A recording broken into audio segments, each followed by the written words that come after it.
Hello সবাইকে, কেমন আছেন সবাই? চলে এসেছি আজকে আরেকটা নতুন ভিডিও নিয়ে। আজ রবিবার, আজ গণেশ পুজোর দ্বিতীয় দিন আমাদের। তো আজকে একটু দেরি করেই ওঠা হয়েছে, কেননা গতকাল অনেক কাজ ছিল। যেহেতু প্রথম দিন ছিল, অনেক কিছু করার ছিল। আজকে দ্বিতীয় দিন, আজকে শুধু পুজো দেওয়া, ভোগ দেওয়া, পুষ্পাঞ্জলি দেওয়া এগুলোই আছে। তাছাড়া বাকি কিছু জিনিস যেগুলো প্রথম দিনই করতে হয় সেগুলো তো অলরেডি আগের দিনই মানে গতকালই করা হয়ে গেছে। তো আমরা উঠে স্নান টান করে সব জোগাড়পাতি করতে বসেছি। আর আমার বর গেছিলো সকাল সকাল স্নান করে ফুল বেলপাতা, মালা, মিষ্টি এগুলো আনতে। আমরা গতকালেরটা আগের দিন রাতেই বিকেলেই এনে রেখেছিলাম অ্যাকচুয়ালি, কারণ গতকাল সময় হতো না, কিন্তু আজকেরটা আমরা সকালবেলায় নিয়ে এসেছি এবং আগামীকালেরটা সকালবেলায় নিয়ে আসবো। তো এখানে আমি এক এক করে সব সাজিয়ে নিচ্ছিলাম, আর ও ওদিকে টুকটুক করে অন্যান্য জিনিসগুলো রেডি করছিল, কেননা যতই কম বলি তবুও পুজোর জোগাড়পাতি অনেকটাই থাকে এবং অনেক সময় লেগে যায় সেই কারণে। তো মোটামুটি কাজ কমপ্লিট হয়ে গেছে। আজকে এমনিও একটু দেরি করে উঠেছি, কারণ আগের দিন এত পরিশ্রম গেছে যে আজকে একটু রেস্টের দরকার ছিল। তো সেই কারণে আজকে বসতে বসতেই আমাদের 12টা হয়ে গেছে। যদিও আজকের টাইমটা একটু দেরিতেও ছিল, আমাদের সোসাইটিতেও পুজো একটু দেরি করেই হয়েছে, তো সেই কারণে আমরাও একটু দেরি করেই শুরু করেছিলাম।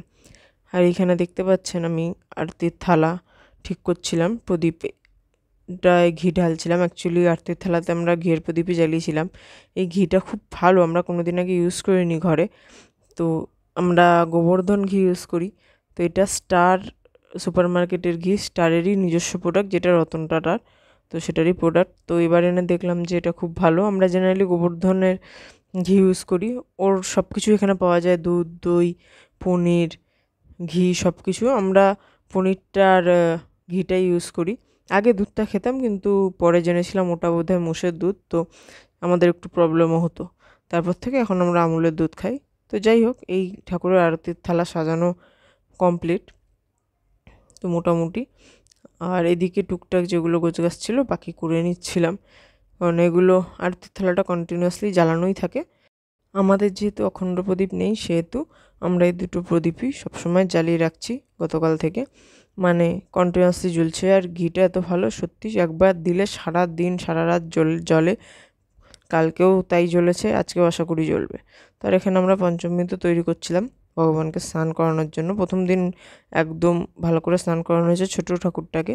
আজকে শুধু নিয়ম রক্ষার খাতিরে একটুখানি করানো হবে, জাস্ট ছোঁয়ানোর মতো, কারণ প্রতিদিন করানো সম্ভব নয় হবে, কারণ ঠাকুর অলরেডি বসানো হয়ে গেছে আসনে। তো সেই কারণে, তো এই দেখতে পাচ্ছেন এখানে 5টা জিনিস দিয়ে আমরা তৈরি করে নিয়েছিলাম, আগের দিনও করেছিলাম। আমরা এটা বানিয়েছিলাম দুধ, দই, গুড় আর মধু আর ঘি দিয়ে। এই 5টা জিনিস দিয়ে আমরা এই পঞ্চমৃতটা বানিয়েছিলাম, যেটা দিয়ে আমরা ঠাকুরের স্নানের কাজে ব্যবহার করেছিলাম। এই বসে পড়েছি পুজো করতে, মানে প্রথমে যে নিয়মকানুনগুলো থাকে ওগুলোই করছি। আর ওর ওদিকে কাজ ধূপ জ্বালানো বা প্রদীপ জ্বালানো বা কিছু অসুবিধা হলে এগুলো দেখা, আর যা যা আমি চাই সেগুলো আমাকে এগিয়ে এগিয়ে দিচ্ছে সব। তো এখানে আমি জাস্ট নিয়ম করে ঠাকুরকে স্নান করাচ্ছিলাম। প্রথমে পঞ্চমৃত দিয়ে, তারপর গঙ্গা জল দিয়ে স্নান করিয়ে নিয়েছিলাম। তো পঞ্চমৃত দিয়ে 3বার, গঙ্গা জল দিয়ে 3বার। এরপর ঠাকুরকে বস্ত্র পরানোর পালা। ঠাকুরের বস্ত্র রোজই পরাতে হয়, প্রতিদিন যতদিন ঠাকুর রাখবেন ততদিন পরাতে হবে। তো এবার সব ঠাকুরকে, মানে গণেশ ঠাকুরকে, ছোটো ঠাকুরটা, বড় ঠাকুরটা এবং ঋদ্ধি সিদ্ধি মাতা এবং পঞ্চদেবতা যা যা ছিল সব ঠাকুরকে এক এক করে বস্ত্র পরিয়ে নেওয়ার পালা। সবাইকে বস্ত্র পরিয়ে নিচ্ছি। আর সত্যি কথা বলতে এই জিনিসগুলো করতে খুব ভালোও লাগে, যেহেতু ঠাকুরের কাজ সেহেতু খুবই ভালো লাগে। সকাল সকাল উঠে ঠাকুরের কাজ করার একটা আলাদা আনন্দ আছে। এমনিতে সকালবেলা উঠতে পারি না, কিন্তু এই পুজোর কদিন একদম ঠিকঠাক টাইম মতো উঠে পড়ছি, কোনো অসুবিধা হচ্ছে না। অন্যান্য দিনে তো উঠতে ইচ্ছাই করে না। দুই দিকে ঋদ্ধি সিদ্ধি মাতা আর গণেশ ঠাকুরের বাদিকে পঞ্চদেবতা রেখেছি। প্রতিটা ভগবানকেই মন থেকে পুজো করেছি। তো ভগবানের কাছে যা যা চেয়েছি, তো আপনারাও চাইবেন। আর ঠাকুরের কাছে এটাই প্রার্থনা, ভগবান যাতে সবার মনস্কামনা পুরো করেন, তো এটাই চাইবো। বস্ত্র পরানোর পরে বা ঠাকুরকে মালা পরানোর পালা। তো দুটো ঠাকুরকেই পরাবো, বড় ঠাকুর, ছোট ঠাকুর এবং ঘটে 3টে মালা আনা হয়েছে এবং 3 জায়গায় পরানো হবে। ছোট ঠাকুরের জন্য ছোট মালা আনা হয়েছে এবং বড় ঠাকুরের জন্য বড় মালা, আর ঘটের জন্য একটা মিডিয়াম সাইজের মালা, কেননা ছোট ঠাকুরের ছোট মালা না হলে ঠাকুরটা পুরোই ঢেকে যায়, তো একদমই ছোট, বুঝতেই পারছেন, সেই কারণে একটা ছোট মালা আনা হয়েছে। তবুও গাঁদা ফুলের মালা একটু তো বড় হয়, কিন্তু যাতে ঠাকুরটাকে দেখা যায় ঠিকভাবে, ঠাকুরকে যাতে ঠিকভাবে পুজো করা যায়, প্রার্থনা করা যায়, সেইভাবেই মালা আনা হয়েছে। ওর থেকে ছোটো মালা হয় না। আর আমাদের বড় ঠাকুরকে একটা পুঁতির মালাও পরানো হয়েছিল, সেটা গতকাল আপনারা দেখেছেন ভিডিওতে। আসলে মালাগুলোর পেছন দিকে সুতোটা বাঁধা থাকে না, তো ওটাকে অ্যাডজাস্ট করে বাঁধার জন্যই ও পেছন থেকে বেঁধে দিচ্ছিলো, কারণ আমি এখান থেকে দেখতে পাচ্ছিলাম না যে বাঁধবো, সেই কারণে প্রতিটা মালাই ওকে ওইভাবে বাঁধতে হয়েছে। অ্যাকচুয়ালি এটাইভাবে বাঁধতে হয়েছিল, বাকিগুলো প্রথমেই বেঁধে তারপর পরানো হয়েছে, ঘটেরটা এবং ছোট ঠাকুরেরটা। বাকি দুটো মালাকেও আমি একইভাবে ঠিক রেডি করে নিচ্ছি। তো মালাতে চন্দন, সিঁদুর আর আতর লাগিয়ে তারপর ঠাকুরকে মালা পরাতে হয়, তো সেইভাবেই আমরা করছিলাম। আমরা যে পুরোহিতের সাথে কথা বলেছিলাম উনি বলেছিলেন, তো সেই হিসাবে আমরা সেভাবে নিয়ম মেনে বড় মালাটাও তাই করেছিলাম। তো এবার এই ছোটো মালা দুটোকেও সেভাবে রেডি করে নিচ্ছি। আর এই যে এবার মালাটা, ঘটের মালাটা ঘটে পরিয়ে দিচ্ছি। তো ঘটের উপর পরাতে একটু অসুবিধা হচ্ছিল, কারণ মালাটা একটু ভারী আর ঘটটা নড়ে যাওয়ার চান্স ছিল, কিন্তু ঘট নাড়ালে চলবে না, সে কারণে একটু সাবধানে পরাতে হচ্ছে। তো আর এই ঘটের মালাটা পরানোর পর ছোটো ঠাকুরটাকেও আমরা একইভাবে মালাটা পরিয়ে নিয়েছি। মালা পরানোর পরে এবার ঠাকুরকে এক করে সব ভোগগুলো ঠাকুরের সামনে সাজিয়ে দিচ্ছি। তো এগুলো এক এক করে সাজিয়ে দেওয়ার পর পুজো শুরু করব। তো এটা নারকেলের মধ্যে গুড় দিয়ে ঠাকুরের সামনে রাখছিলাম। গুড় অ্যাকচুয়ালি গণেশ ঠাকুরের খুব প্রিয় এবং নারকেলও, সেই কারণে এটা পুরোহিত মশাই রাখতে বলেছিলেন, সেই নিয়ম মেনেই আমরা গণেশ ঠাকুরের পাশে এইটা রেখেছি। আর সাথে পান, সুপুরি, কাঁচা হলুদ দিয়ে আলাদা করে একটা থালাতে এটাও নিবেদন করেছি ঠাকুরকে, আর সাথে কিছু মিষ্টি আর 5 ফল। আর এখানে যেটা হয় যে বাইরের নানা রকম স্ন্যাক্স দেওয়া যায় বা ঘরে বানিয়ে দেওয়া যায়, তো আমরা বাইরে থেকে এই দিন সিঙ্গারা, ধোকলা নিয়ে এসেছিলাম। ধোকলাটা হলো গুজরাটি খাবার, এখানে সব রকমই পুজোতে ঠাকুরকে দেয়, তো আমরাও সেভাবেই চেষ্টা করেছি একটু ভগবানকে ভোগ নিবেদন করার। তো ঠাকুরকে সব রেডি করে দিয়েছি, ঠাকুরের সামনে সব রেখেছি, এবার পুজোর পালা।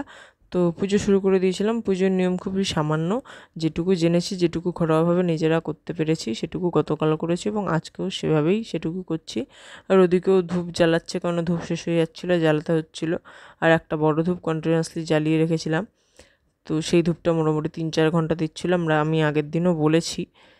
তো এখানে আমরা জেনারেলি মঙ্গলদ্বীপের ধূপকাঠি কিনি, কিন্তু এখানে ক্রফোর্ড মার্কেটের থেকে যে ধূপকাঠিগুলো এনেছিলাম, যারা আমার আগের ভিডিও দেখেছেন তারা জানবেন, সেখানে খুব কম দামে এবং দারুণ দারুণ ফ্রেগরেন্সের ধূপকাঠি পাওয়া যায়। তো পরের বার ঠিক করেছি ঘরের যা ধূপকাঠি আছে সব শেষ হয়ে গেলে ওখান থেকেই বেশি করে নিয়ে আসবো, কারণ ওখানে বারবার যাওয়া একটু অসুবিধা, সে কারণে একবারে গেলে 5-6 প্যাকেট নিয়ে এলে বেশ অনেকটা সাশ্রয় হয়, আর সাথে বারবার যাওয়া সম্ভব না বলেও ওটা সুবিধাজনক হয়।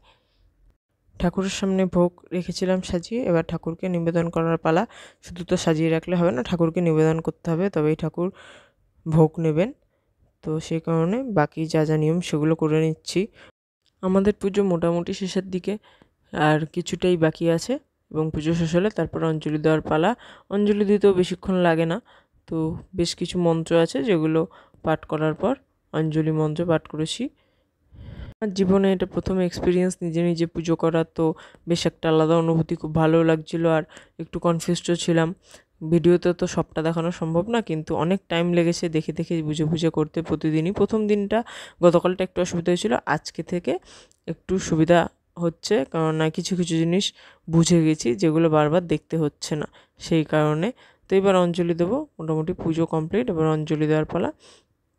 এই দেখতে পাচ্ছেন এখানে দুব্বো, আগের দিনই বলেছি এখানে দুব্বো খুব বাজে, আর বেলপাতাও এখানে খুব একটা সেভাবে ভালো পাওয়া যায় না, খুব খারাপ বেলপাতা পাওয়া যায়, আমাদের খুব একটা বেশি পছন্দ হয় না। মানে আমাদের ওখানে যেহেতু গাছ থাকে, গাছ থেকে আনা বা যে বেলপাতায় দেয় খুব সুন্দর হয়।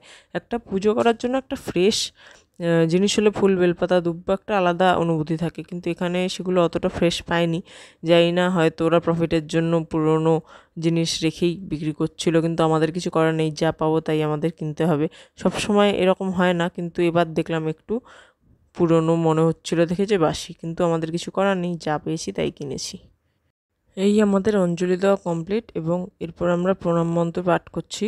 তো এই পাঠটা হয়ে গেলেই তারপরে আমরা আরতি করব ঠাকুরের। তো এই চলে এসেছি আরতি করতে। প্রথমে আমি আরতি করছি এবং এরপরে ও করবে। অ্যাকচুয়ালি ঘরে যে কজন সদস্য থাকে সবাইকে আরতি করতে হয়। আমাদের এই পুরোহিত বলেছিলেন যে যে কজন থাকবেন সবাই আরতি করলে সেটা শুভ ঘরের জন্য। তো সে কারণে প্রথমে আমরা আরতির থালা দিয়ে দুজনে মিলে আরতি করে নিয়েছি এবং তারপরে এখানে কর্পূর দিয়ে ধূপ জ্বালিয়ে তার আরতিও করে নেব। তো এখানে আমি প্রথমে করে নিচ্ছি, তারপরে ও করবে। তো এইভাবেই তারপরে আমরা দুজনে আরতি করে নিই। আর এই যে আমার পরে ও আরতি করে নিচ্ছে। তো আরতি করার একটা অন্যরকম অনুভূতি। আর আরতিটা যেহেতু দাঁড়িয়ে করতে সেহেতু আমরা দাঁড়িয়েই করছিলাম, কিন্তু একটু নিচু হয়ে নিয়েছিলাম কারণ আমাদের ঠাকুরটা নিচে। তো তারপরে আমরা পালক দিয়ে হাওয়া করছিলাম ঠাকুরকে। এটাও করার নিয়ম আছে এবং অ্যাকচুয়ালি গণেশ ঠাকুরের ময়ূরের পালক খুব পছন্দ। অনেকে তো ময়ূরের পালক গণেশ ঠাকুরের মাথায় লাগায়, আমাদের জায়গা ছিল না সেই কারণে আমরা লাগাতে পারিনি, শুধু আমরা হাওয়া করছিলাম ঠাকুরকে। আর তারপরে আমরা এটা বিকালবেলা আবার আরতি করছি। বিকালবেলার পুজো হয়ে গেছে, সেটার ভিডিও করা হয়ে ওঠেনি। তো এটা সন্ধ্যাবেলার আরতি, সন্ধ্যা আরতি। তো সকালেরটা শেষ হওয়ার পর ঠাকুরের ভোগ নিবেদন করার পর আমরা নিজেরা খাওয়া দাওয়া করে একটু রেস্ট নিয়ে তারপরে যা যা ঘরের কাজ সব সেরে ঠেরে আবার বিকালবেলা পুজো জোগাড়পাতি করেই পুজো শুরু করেছিলাম। তো পুজোর শেষে আমরা দুজনে আরতি করছি। তো এই আরতিটাই আপনাদের সাথে শেয়ার করতে পারছি, বাকিটা আর করা হয়ে ওঠেনি। একটু ব্যস্ত ছিলাম, কাজের চাপ ছিল সেই কারণে। তো সারাদিনটা এভাবেই কাটলো আজকে, আরতি করতে করতে, পুজো করতে করতে। আর মাঝখানে ঘরের কিছু কাজকর্ম তো থাকেই, তো বুঝতেই পাচ্ছেন। এবং দুই বেলায় কিন্তু আমরা দুজনেই ঘিয়ের প্রদীপ দিয়ে আরতির থালা সাজিয়ে এবং কর্পূর দিয়ে দুজনে দুবার করে আরতি করেছি। তো দুটোই আমরা করছি দুদিন ধরে এবং আগামীকালও তাই করব। আর সাথে পালক দিয়ে ঠাকুরকে হাওয়া করা, যেটা প্রতিদিনই আমরা করব। এই আমাদের পুজো সম্পন্ন হয়ে গেছে, দেখতে পাচ্ছেন এই যে ঠাকুর।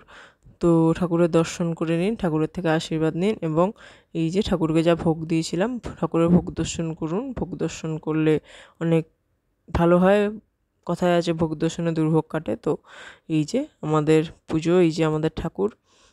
তো কেমন লাগলো অবশ্যই জানাবেন। আমরা খুব সামান্যভাবেই করি, সেরকমভাবে করতে পারি না।